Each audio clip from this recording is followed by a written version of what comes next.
घर आए मेहमान। राहुल अपनी पत्नी सीमा और अपनी माँ के साथ रहता था। गर्मियों की छुट्टी में राहुल की बुआ फूफा अपने लड़के सोनू के साथ उनके घर रहने आई। घर आते ही फूफा जी राहुल से बोले कि यहाँ तो बहुत गर्मी है, घर में कोई एसी नहीं है क्या?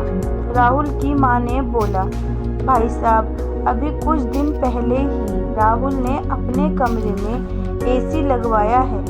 यह सुनते ही फूफा जी ने अपने बेटे से बोले कि सारा सामान राहुल के कमरे में ले जाए। राहुल और उसकी पत्नी सीमा चुप रहे क्योंकि उन्होंने सोचा कि कुछ दिनों की तो बात है।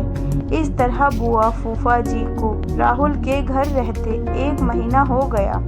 राहुल ने अपनी पत्नी से पूछा कि बुआ जी कब जाने वाली हैं? हम कब तक ऐसे ही हॉल में सोकर अपना गुजारा करेंगे? राहुल की माँ बोली, बेटा, रिश्तेदारी का मामला है, हम कुछ कह भी तो नहीं सकते। राहुल की पत्नी सीमा बोली, वह सब तो ठीक है, लेकिन उनका बेटा सोनू सारा दिन घर में उधम करता रहता है। कल तो उसने हमारा नया सोफा पूरी तरह फाड़ डाला।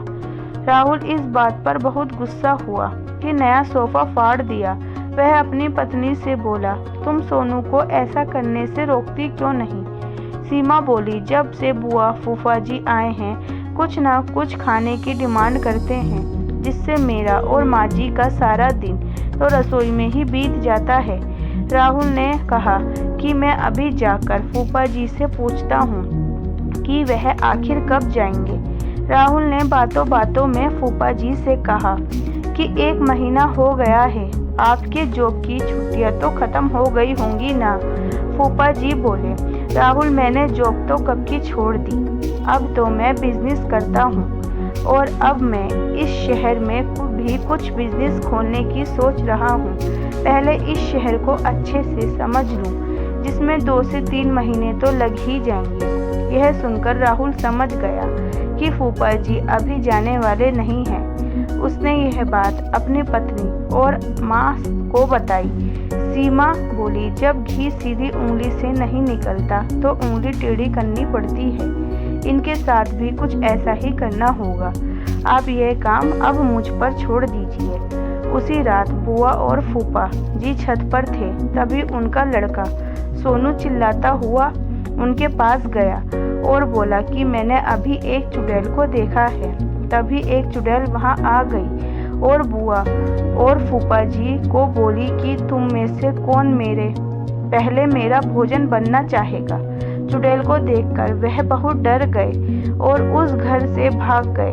उनके जाने के बाद सीमा ने अपना चुड़ैल का मुखौटा उतारा। बुआ के परिवार के जाने के बाद सबने चैन की सांस ली। सीमा की सास ने सीमा से कहा कि तू तो बड़ी अच्छी चुड़ैल बनती है। यह कहकर सब हंसने लगे।